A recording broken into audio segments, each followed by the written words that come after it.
Muito boa tarde.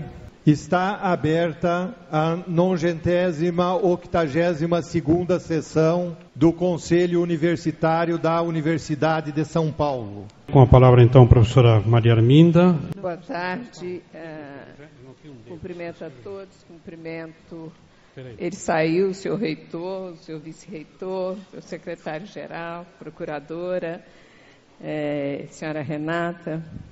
Rapidamente pedi para falar para uma nota que reputo muito importante para a Faculdade de Filosofia, Letras e Ciências Humanas, mas também para a Universidade de São Paulo.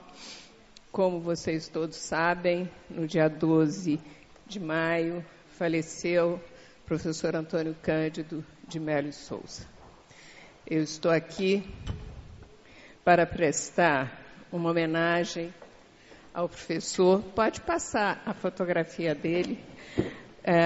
Uma homenagem ao professor, porque a Faculdade de Filosofia já fez um evento de homenagem a ele, que é um evento organizado pelo professor André Singer e pelo professor Bernardo Recupero, da Ciência Política, ambos da Ciência Política, e foi um evento muito bonito, com enorme afluxo de público, a um ponto que não tínhamos nem condições mais de receber no auditório, tivemos que fazer uma tela externa, e outros eventos acontecerão. Como vocês sabem, o professor Antônio Cândido foi e é uma referência cultural, intelectual, sociológica da Universidade de São Paulo, mas do Brasil. Ele é sociólogo de formação, foi durante metade da vida dele acadêmica, ele esteve na sociologia, e então outros eventos acontecerão para discutir a obra de Antônio Cândido. Foram os seus discípulos na área da teoria literária, conhecidos, tantos outros que nem dá aqui para enumerar todos. Mas também ele tem uma obra sociológica ponderável.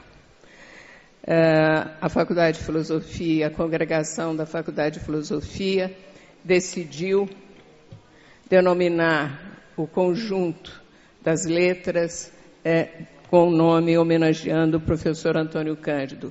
A nossa biblioteca já tem o nome de um outro grande sociólogo, dos maiores do mundo, que foi Florestan Fernandes, hoje aqui lembrado, e Antônio Cândido, um dos maiores críticos da literatura mundial. Ele inaugurou toda uma nova vertente da crítica literária no Brasil, não só no Brasil.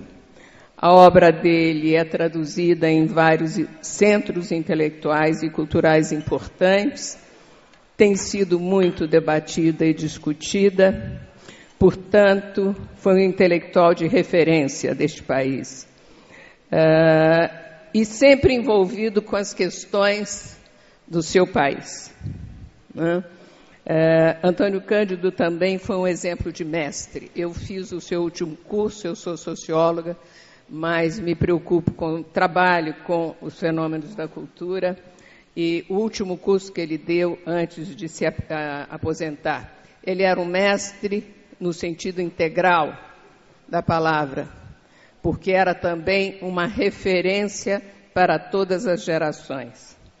Uma referência ética, uma referência intelectual, uma referência política. Antônio Cândido nunca recuou diante da injustiça social, era um intelectual crítico. A Faculdade de Filosofia perde um dos seus maiores mestres. A obra dele é muito grande, não dá para falar aqui, naturalmente, não é o caso.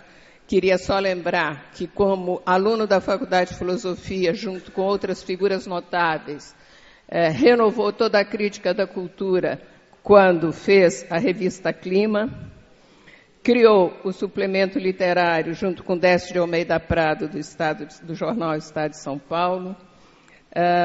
Esse suplemento não só foi marcante na vida intelectual paulista, mas também na compreensão do que seja a cultura no Brasil.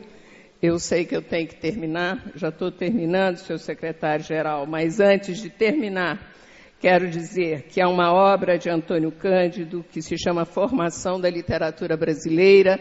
São 2 volumes que foram publicados entre 1957 e 1959, que inaugura toda uma perspectiva de análise da literatura, mas da cultura no Brasil.